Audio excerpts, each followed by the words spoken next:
کہ آپ کی زندگی میں ہر طرح سے کامیابی اور خوشحالی لانے کی بات کرتا ہے. اور میں یہ دیکھ رہا ہوں کہ جو ہمارے بچوں نے آج عزم کیا تھا، اسی عزم کو دیکھتے ہوئے ہی شاعر نے یہ شعر کہا تھا کہ فلک کو ضد ہے بجلیاں گرانے کی، فلک کو ضد ہے بجلیاں گرانے کی، ہمیں بھی ضد ہے وہی آشیاں بنانے کی. لہذا سے میں یہ دیکھ رہا ہوں کہ آپ یہ جو سورج ہے آپ کو یہاں سے اٹھانے کی برابر پرزور کوشش کرتا رہا، لیکن میں یہ دیکھ رہا ہوں کہ اس وقت یہاں پر سورج نہیں چھایا آ چکی ہے اور آپ اپنی جگہ پر ڈٹے ہوئے ہیں. قابل مبارکباد ہے آپ تمام لوگ جنہوں نے بڑی ہی خوبصورتی کے ساتھ، بڑی ہی سنجیدگی کے ساتھ، متانت کے ساتھ، بہت ہی اچھے طریقے سے، سلیقے سے پروگرام کو سنا اور ایک ایک بات کو اپنے دلوں میں پرویا. ایک شعر جو کہ آج ہمارے بیچ سے بچے جا رہے ہیں ان کو نظم کرتے ہوئے میں ووٹ آف تھینکس کے لیے عالی جناب جاوید صاحب کو میں آپ کے سامنے پیش کروں گا. لیکن یہ شعر ان بچوں کے لیے کہ سفر میں زندگی کی کامیابی ہی ملے تم کو، سفر میں زندگی کی کامیابی ہی ملے تم کو، ملے خوشیاں ہی خوشیاں بھول جاؤ تم ہر ایک غم کو، ملے خوشیاں ہی خوشیاں بھول جاؤ تم ہر ایک غم کو. فقط والسلام.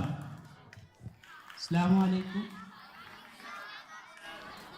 میں پروگرام کے آخر میں اظہار تشکر کے لیے حاضر ہوں.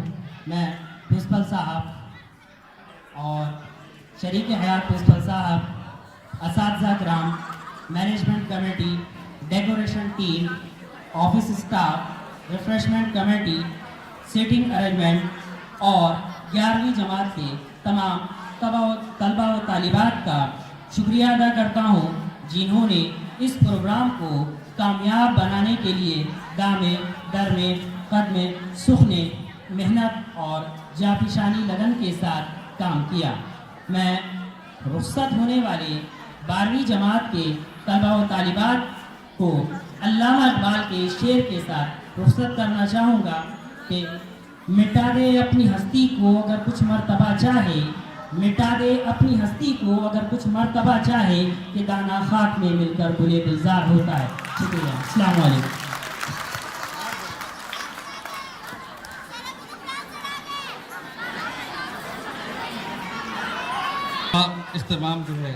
اختتام یہیں پر ہو چکا ہے. اب دیکھیں میں بھی لفظ بول رہا ہوں تو آپ لوگ اپنی اپنی سواریوں میں جا کر کے بیٹھیں، اپنے اپنے بیگ سے لے لیں.